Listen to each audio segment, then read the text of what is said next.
Okey, kita beralih ke perkembangan di Bursa Tempatan setakat pembukaan pada pagi ini, Nabila. Ini apa yang kita lihat di bernama Bursa Malaysia meningkat sedikit berbanding dengan penutup ataupun kerugian semalam, sedikit tinggi disebabkan oleh sentimen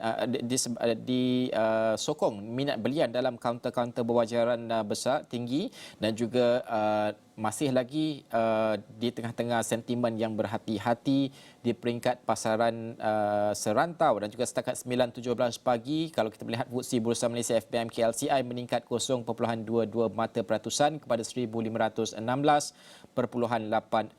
mata, Nabila. Baik.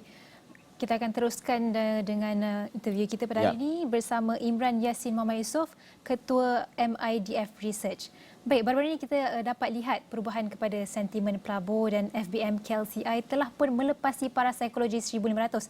Jadi apakah faktor yang mendorong prestasi FBM KLCI ini untuk minggu ini? Assalamualaikum semua. Uh, Prestasi IBM KLCI dah melebihi 1,500 tu. Antara sebabnya adalah sebab prestasi ekonomi yang memberangsangkan. Jika kita lihat minggu lepas suku kedua KDNK yang diterbitkan lebih daripada yang dijangkakan sebanyak 8.9%. Jangkaan pasaran adalah sebanyak 7 hingga 7.5%. Jadi sebab ini banyak pakar ekonomi dan firma penyelidik menaikkan anggaran KDNK mereka untuk tahun ini. MIDF Research juga telah menaikkan unjuran KDNK kami kepada 6.6% daripada 6%. Kedua adalah kerana pasaran sekarang menjangkakan US Federal Reserve akan memperlahankan kenaikan kadar faedah mereka setelah bertindak agresif. Sebelum ini kita lihat 75 mata asas, sekarang jangkaan pasaran adalah 50 mata asas untuk bulan September. Jadi ini menjadikan sentimen pelabur lebih positif, lebih lagi pelabur asing, dan ini berkait rapat dengan kemasukan bersih dana pelabur asing ke pasaran saham Malaysia yang mendorong prestasi IBM KLCI. Untuk kalau kita lihat daripada masa bulan Julai, mereka masuk sebanyak 1.55 bilion ringgit, dan untuk tahun ini dah 7.68 bilion ringgit. Baik. Dan juga Imran, kalau kita lihat bagaimana pula dengan pelabur asing, apa mungkin faktor yang kita melihat yang mungkin mendorong kemasukan dana asing ini ke pasaran saham dan juga bursa Malaysia kita, dan juga adakah momentum ini dijangka akan berterusan? Antara faktor adalah seperti saya cakap tadi, jangkaan prestasi ekonomi negara. Dengan ekonomi negara teguh, ini boleh diterjemahkan kepada pendapatan korporat yang juga teguh, dan jika kita lihat dari segi prospek secara keseluruh, ekonomi ASEAN dijangka lebih teguh kalau kita bandingkan dengan negara maju. Tiada cerita kemelesatan ekonomi. Jadi pertumbuhan ekonomi dijangkakan lebih tinggi dari negara maju. Ini kita boleh lihat melalui sektor yang mereka masuki, iaitu sektor kewangan atau perbankan lah. Jadi pendapat kami menunjukkan keyakinan pelabur asing kepada prestasi ekonomi negara, kerana sektor perbankan banyak berkait rapat dengan prestasi ekonomi. Kedua adalah penilaian pasaran atau kita punya valuation lah.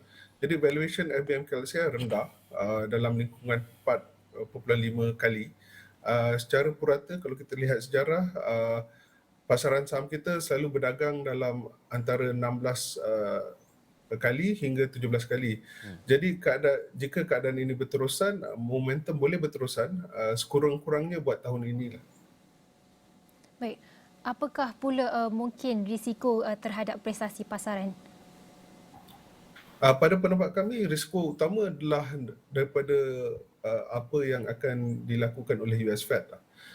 Jika mereka buat kejutan, iaitu menaikkan kadar faedah mereka lebih daripada apa yang dijangkakan pasaran. Seperti berlaku pada bulan Jun lah. Kalau kita lihat bulan Jun, mereka menaikkan lebih daripada apa yang dijangkakan. Kita boleh lihat pengeluaran keluar pelabur asing, dan ini ada impak kepada pasaran saham kita lah. Jadi jika mereka menaikkan kadar faedah mereka lebih daripada dijangkakan, ia boleh ubah sentimen kepada negatif. Yang kedua, ekonomi China, jika ia bertumbuh lebih perlahan daripada dijangkakan, Kami dah jangkakan ekonomi China akan bertumbuh lebih perlahan, tapi jika ia lebih teruk daripada apa yang dijangkakan lah. Sebab ada beberapa isu di ekonomi mereka seperti sektor hartanah, polisi COVID sifar mereka. Walaupun baru-baru ini PBOC telah menurunkan kadar faedah mereka, ini pada kami menunjukkan ekonomi mereka ada sedikit kebimbangan di situ lah. Jadi dua faktor ini yang kami ikuti dengan teliti. Yang ketiga mungkin sedikit daripada Ukraine dan Rusia, konflik di Ukraine dan Rusia. Tetapi kami lihat faktor ini tidak begitu kuatlah seperti faktor yang saya katakan tadi. Imran, kalau kita melihat kepada tiga faktor ataupun dua faktor utama ini, ekonomi China dan juga The Fed, keputusan The Fed itu sekiranya ia memburuk seperti yang kita jangkakan, lebih buruk daripada apa yang kita jangkakan, adakah paras psikologi kita itu akan turun di bawah 1,500 ataupun mungkin juga di bawah 1,400? Apa unjuran MIDF sendiri?